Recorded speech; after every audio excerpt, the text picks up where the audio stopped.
বাম জামানার বিকল্প হিসাবে পরিবর্তনের সরকার হিসাবে মমতার উপরে আস্থা রেখেছিল বাংলার মানুষ।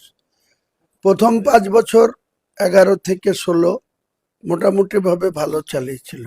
16-র পর থেকে পুরোপুরি এই যে 10 বছর এত দুর্নীতি, এত কি বলবো, মানুষের সঙ্গে তঞ্চকতা, মিথ্যাচার, অনাচার, অত্যাচার নির্বিচারে চালিয়ে গেল। আর ও ভাবলো যে এইরকম দিন আমার সব সময় যাবে। কারণ যে কোনো মানুষ যখন অতীতকে ভুলে যায় না, তখন উপরওয়ালা তার উপরে নারাজ হয়ে যায়, সৃষ্টিকর্তা তার উপরে নারাজ হয়ে যায়। যে বেশি ঔদ্ধত্য দেখায়, যে মানুষ হয়ে মানুষের প্রতি নির্বিচারে অত্যাচার করে, কি করেনি মমতা ব্যানার্জি তার পরিবারের লোকদের, সদস্যদের ভালো রাখার জন্য?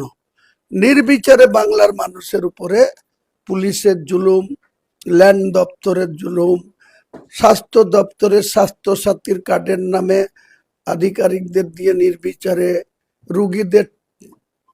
রুগী গিয়েছে 5,000 টাকা ট্রিটমেন্ট করিয়ে তার 50,000 টাকা বিল করিয়ে দিয়েছে এবং 10,000 টাকা ওদের নিতে হয়েছে।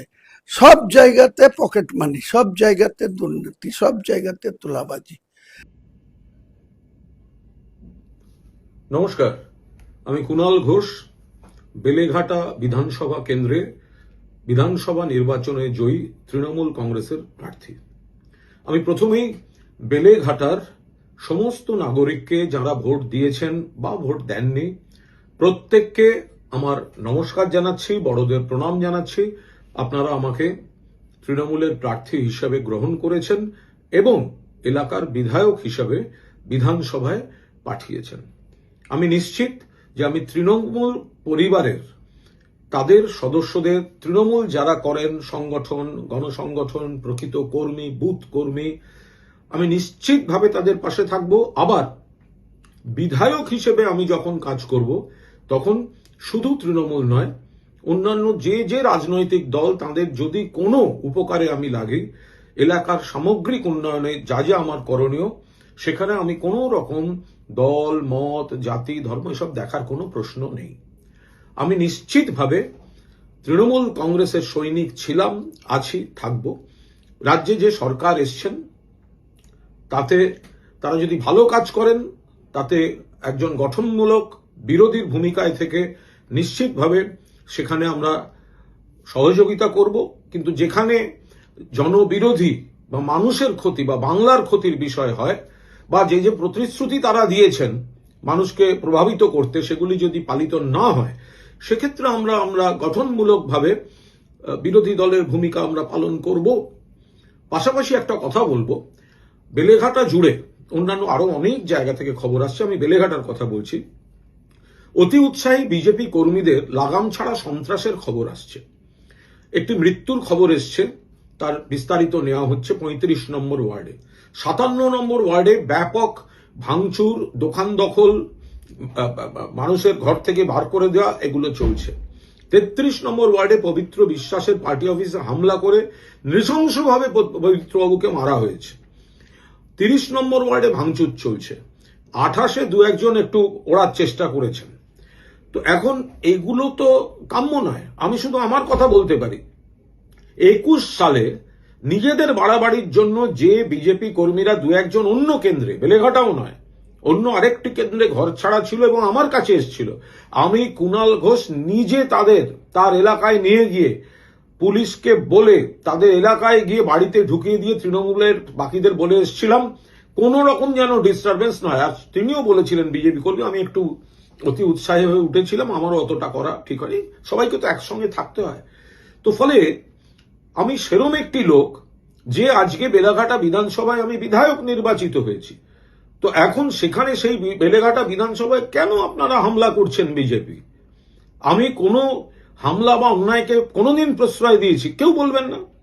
অন্য দলের যারা যখন আসছেন তাদের সহযোগিতা করে, তাহলে আমাদের কর্মী, পার্টি অফিস, সংগঠক, এখন আপনারা জিতেছেন, নিশ্চয়ই জিতেছেন, সে যেটা নিয়ে রাজনৈতিক যে বিতর্ক আছে বা পার্টির অভিযোগ আছে সেটা আলাদা পার্ট।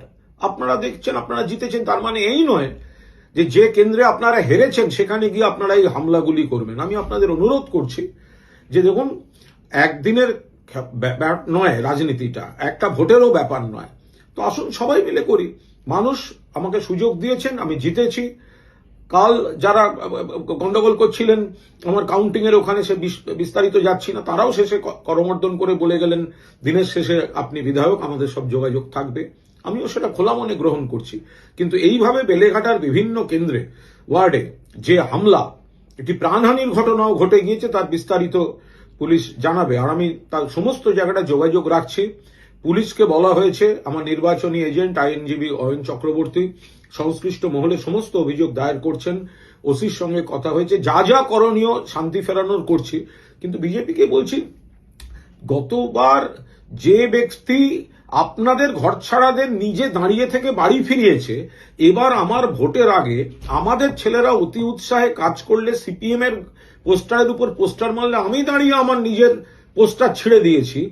আপনি সেই মানসিকতার লোক জেতার পর তার এলাকায় যদি কর্মীদের আক্রমণ করেন, হামলা করেন, সাধারণ মানুষ, দোকানদার, এদের উপর অত্যাচার হয়, সেটা বোধহয় ঠিক হচ্ছে না। আমার আবেদন, এলাকায় শান্তি থাকুক, শান্তি ফেরানোর সমস্ত রকম প্রচেষ্টা বিধায়ক হিসেবে আমি অব্যাহত রাখছি। এবং আমার যারা 8 জন কাউন্সিলর রয়েছেন, অন্যান্য সিনিয়র নেতৃত্ব রয়েছেন, সংগঠকরা রয়েছেন, বুথ কর্মীরা রয়েছেন, আমি যথাসম্ভব যোগাযোগ রেখে, পুলিশ প্রশাসনের সঙ্গে কোঅর্ডিনেশন রেখে শান্তি ফেরানোর চেষ্টা করছি। এবং সেটা বিজেপি, আপনারা দয়া করে এই হামলা আক্রমণগুলো বন্ধ করুন, আপনারা সহযোগিতা করুন, আমরাও সহযোগিতা করব।